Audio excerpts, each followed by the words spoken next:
On July 16th, 2007, we left the mother city of Cape Town, South Africa behind us. We were amazed by the beauty of the Cape and its status as a world-class playground.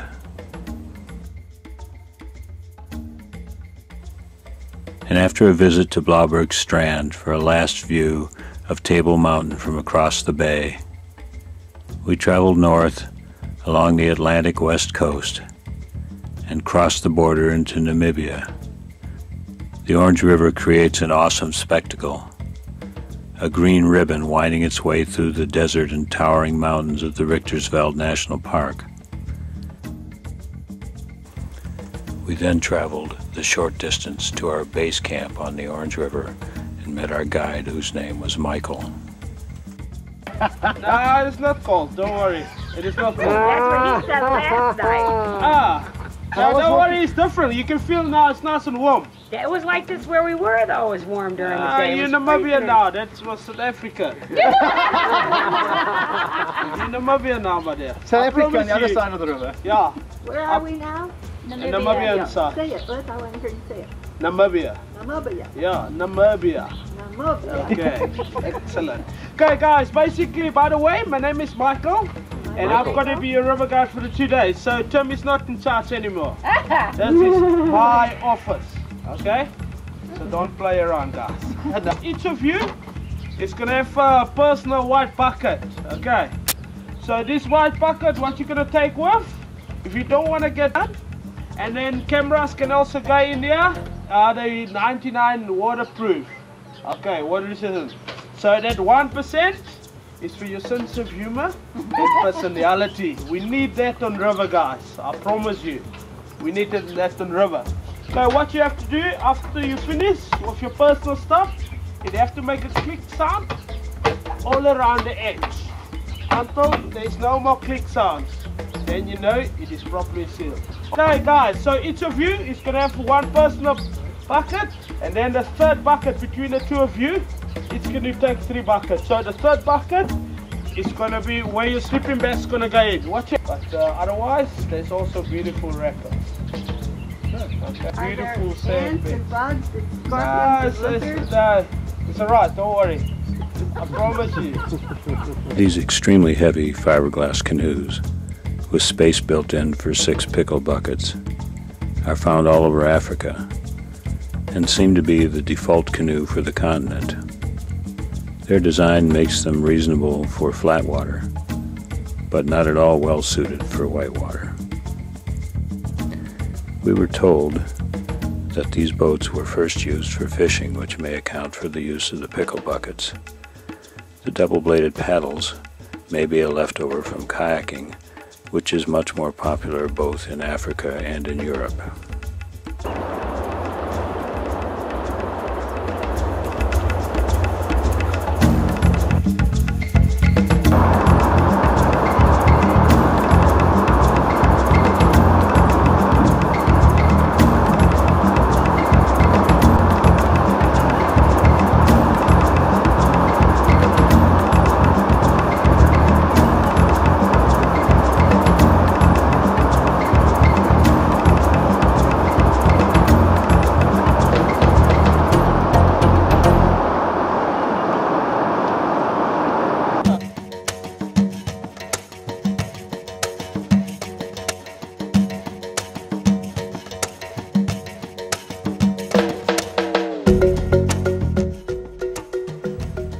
After a long day and a capsize which proved that the buckets were not waterproof, we camped without tents on a beautiful sandbar in the midst of some of the most spectacular geology I have ever seen.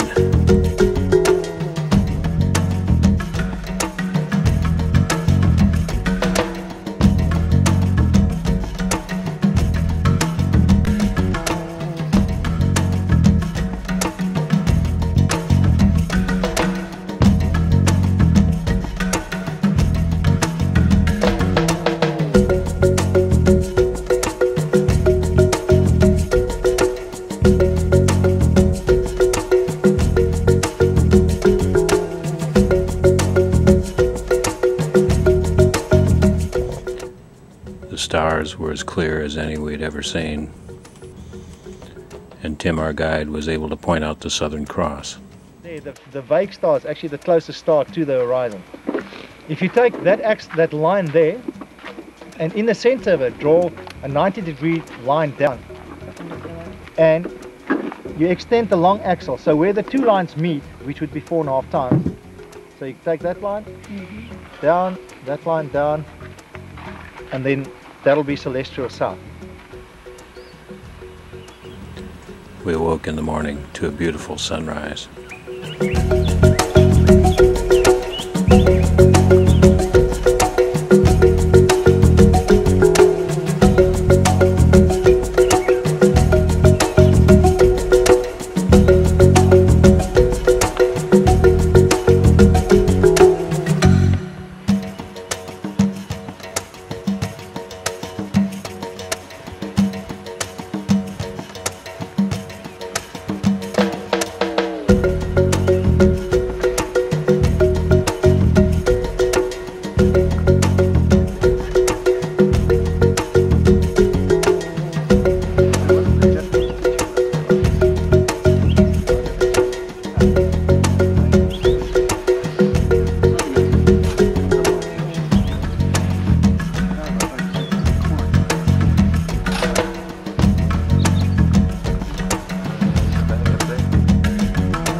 We call it entrance exam. Okay, that's the biggest rapid on the 2-day trip, and it's also good fun. Okay, guys. Okay, the safest line. Okay, once I'm done here with you guys, I'm gonna go. I'm gonna show you the line, but I'm gonna stop halfway just to put up for safety for you guys. So, guys, which you can see, there's 2 rocks. There's one, and there's the other one there.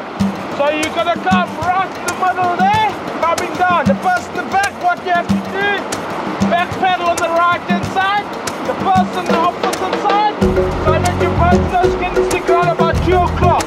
Okay, so that you can try to avoid that rock there. See that rock? That one. You wanna try to avoid that? So once it's already halfway 2 o'clock, you try to pedal on the left, so you can pass the drop. So the water from the other side, from the right hand side, is going to push your boat's nose into the V again. Which you can see that white foamy water, and it's friendly, so you can hit as hard as you can, and then stop on the bottom right after the rapid. And I'm gonna walk up and say pedal it down. Okay. Okay. Excellent. Any questions, guys? If you do fall out, cocktail position and enjoy the swim.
After a long day, the last rapid of the trip.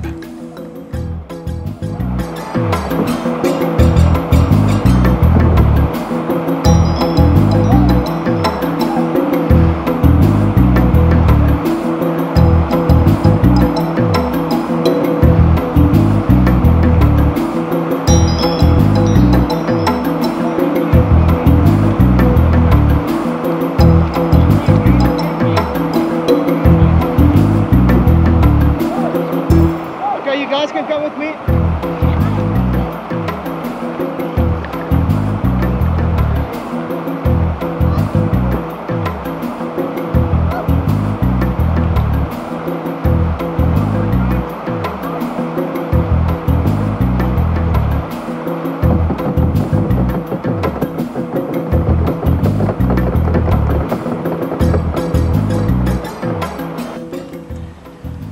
Bessie, a 1952 Mercedes bus owned by the outfitter, has seen a lot of Namibian roads.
group is tired but happy on the way back to our campsite. And how often do you get to see a flock of these on a shuttle back home?